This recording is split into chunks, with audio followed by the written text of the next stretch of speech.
Bismillahirrahmanirrahim. Alhamdulillahillazi ja'ala al-walidaina ayatan min ayatillah. Wassalatu wassalamu ala Rasulillah al-qail ridallahu fi ridal walidain. Amma ba'd. Tuan-tuan dan puan-puan, saudara dan saudari sekalian, bertemu sekali lagi dalam siri Tazkirah Jumaah di pagi yang penuh dengan barakah ini. Mudah-mudahan Allah Subhanahu wa taala limpahkan anugerahnya yang pelbagai kepada kita dalam kita menghirup rahmat Allah Subhanahu wa taala. Ramadan sudah berlalu. Ini merupakan fasa yang baru untuk kita meneruskan momentum apa sahaja yang boleh kita pikul, garap sepanjang bulan-bulan di luar daripada Ramadan. Tuan-tuan dan puan-puan, saudara dan saudari sekalian, dalam hadis disebutkan bahawa Nabi Muhammad SAW pada satu hari telah menaiki tangga mimbar, dan setiap kali baginda SAW meletakkan kaki di atas tangga mimbar, baginda mengatakan amin, dan kemudian tangga yang kedua amin, dan tangga yang ketiga amin. Seolah-olah baginda SAW mengaminkan doa orang tertentu yang tidak didengar oleh para sahabat. Para sahabat ridwanullahu taala alaihim agak hairan dan pelik dan bertanya kepada Nabi Muhammad sallallahu alaihi wasallam, apakah yang kamu aminkan wahai Rasul yang kami cinta? Rasulullah telah menjawab, sesungguhnya semasa aku menaiki mimbar ini, malaikat Jibril telah datang dan berbisik kepada aku dengan doa, 3 doa. Celakalah kepada mereka yang berlalunya bulan Ramadan, sudah habis bulan puasa, dosa-dosa mereka tidak diampunkan oleh Allah Subhanahu wa taala. Maka aku kata amin. Yang keduanya, celakalah kepada mereka yang ada ibu bapa mereka, mereka tidak berbakti dan tidak boleh berbakti kepada ibu bapa mereka. Amin.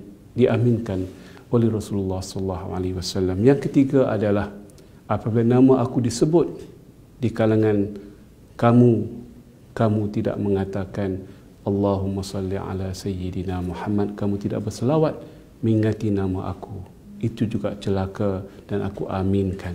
Itulah makna hadis yang ringkas, yang padat, tapi memberikan satu mesej, satu makna yang dalam. Dan Nabi SAW jarang mendoakan doa-doa yang berbentuk negatif. Tapi dalam konteks ini Nabi Muhammad SAW telah mengaminkan doa malaikat Jibril kepada 3 golongan. Golongan yang tidak mengambil kesempatan sepanjang bulan Ramadan, mereka yang tidak mengambil kesempatan untuk berbakti sepenuhnya kepada ibu bapa mereka, dan yang ketiga, mereka yang tidak menjadikan Nabi Muhammad sebagai idola, sebagai role model, sebagai pujian, sebagai impian dalam kehidupan mereka. Tuan-tuan dan puan-puan, saudara dan saudara sekalian, bulan Ramadan sudah berlalu. Mudah-mudahan kita diberikan Allah kesempatan untuk menikmati peluang yang cukup hebat di masa hadapan dengan izin Allah Subhanahu wa taala. Sekarang kita berada di bulan-bulan yang lain, kita ada tanggungjawab dan kita ada responsibility, kita ada visi dan misi kehidupan kita. Pada hari ini dalam tazkirah ringkas ini, kita cuba melihat bagaimana tindakan kita kepada ibu bapa kita yang masih hidup. Sama ada kedua-duanya masih hidup ataupun salah seorang dari mereka masih hidup dalam kehidupan kita. Sesungguhnya Allah Subhanahu wa taala tidak malu menyebutkan sesungguhnya ibu bapa ini mereka memerlukan perhatian lebih, belayan yang lebih bila mana mereka sudah sampai usia lanjut.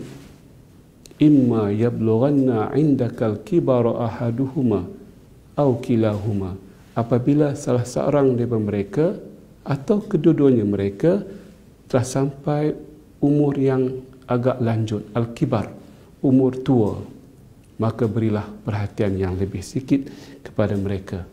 Kerana ibu bapa yang masih muda, yang masih sihat, yang masih hidup dalam keadaan biasa, ini merupakan satu peluang yang baik, rahmat, seronok, selesa, tenang.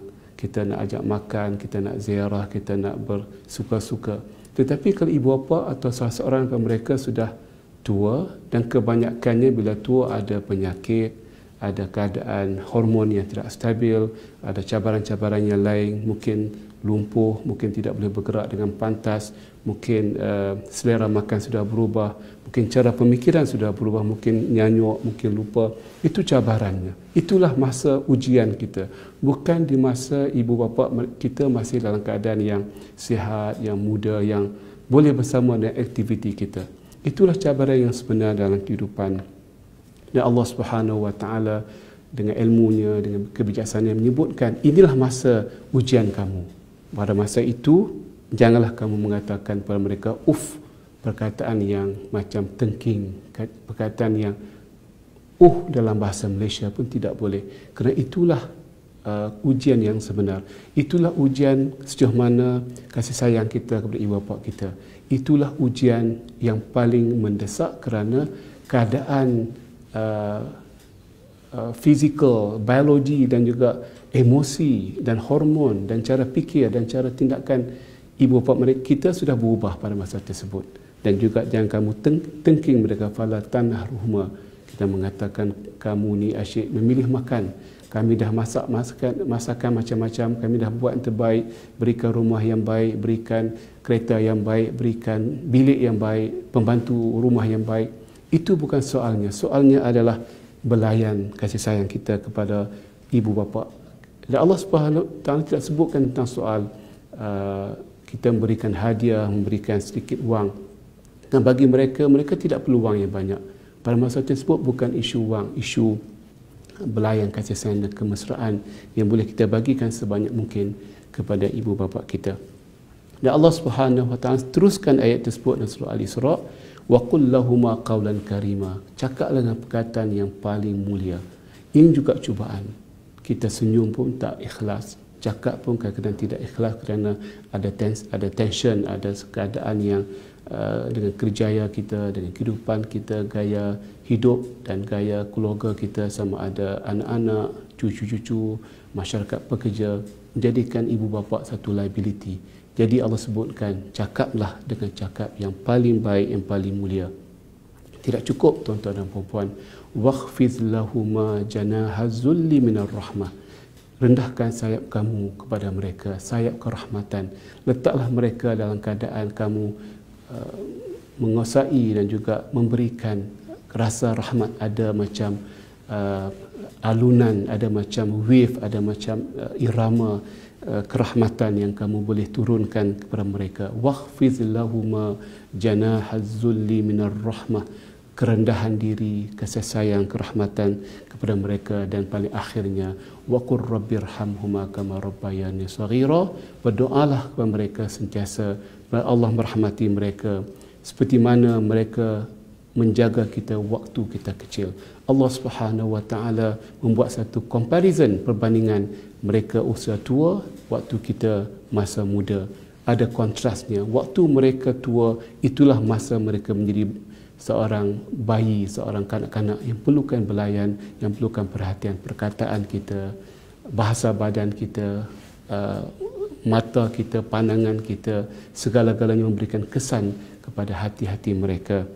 Seperti mana kita juga di masa kanak-kanak, kita menjadikan ibu bapa sebagai tempat pergantungan, tempat kita merasai kasih sayang. Kalau dijeling oleh orang tua kita, kita rasa takut, kita rasa bersalah. Begitulah juga dengan mereka yang sudah tua, jelingan kita, mata kita, tindakan kita boleh menghiris dan boleh mengganggu konsentrasi mereka di hujung dunia atau di hujung kehidupan mereka. Janganlah kita main mudah soal berbuat baik dan berbakti kepada ibu bapa kita. Kalau kita masih ada ibu bapa yang masih hidup, berikan semaksimal mungkin.